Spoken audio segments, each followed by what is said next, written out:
बिजली की बुनियादी कीमतों में औसत ₹1.14 फी यूनिट कमी कर दी गई है। नेशनल एवरेज टैरिफ ₹31.59 फी यूनिट मुकर्रर कर दिया गया।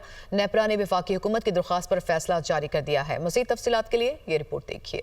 नेपरा ने 2025-26 के लिए बिजली के बुनियादी निर्ख का तयन कर दिया। बिजली के बुनियादी निर्ख में औसत ₹1.14 कमी, मुख्तलिफ स्लैब के सारिफीन के लिए अलग अलग निर्ख मुकर्रर। लाइफ लाइन सारिफीन को रिलीफ से महरूम रखा गया है। फैसले के मुताबिक 100 यूनिट इस्तेमाल करने वाले सारिफीन के लिए निर्ख ₹10.54 फी यूनिट, 101 से 200 यूनिट इस्तेमाल करने वाले सारिफीन के लिए ₹13.01 फी यूनिट मुकर्रर कर दिया गया। 100 यूनिट इस्तेमाल करने वाले नॉन प्रोटेक्टेड सारिफीन के लिए निर्ख ₹22.44 और 101 से 200 यूनिट इस्तेमाल करने वाले नॉन प्रोटेक्टेड सारिफीन के लिए ₹28.91 फी यूनिट मुकर्रर कर दिया गया। 201 से 300 यूनिट इस्तेमाल करने वाले नॉन प्रोटेक्टेड सारिफीन के लिए बिजली के निर्ख ₹33.10, 300 यूनिट इस्तेमाल करने वाले TOU नॉन प्रोटेक्टेड सारिफीन ₹41.78 फी यूनिट अदा करेंगे। कमर्शियल सारिफीन के लिए बिजली के निर्ख ₹45.43 फी यूनिट मुकर्रर कर दिया गया। जनरल सर्विसेज सारिफीन के लिए बिजली के नए निर्ख ₹43.17 फी यूनिट, 37 सारिफीन के लिए ₹33.48 फी यूनिट और ज़राई सारिफीन के लिए ₹30.75 फी यूनिट होंगे। बल्क सारिफीन के लिए बिजली का नया टैरिफ ₹41.76 फी यूनिट मुकर्रर किया गया है। नेपरा ने नोटिफिकेशन के लिए फैसला वफाकी हुकूमत को भिजवा दिया।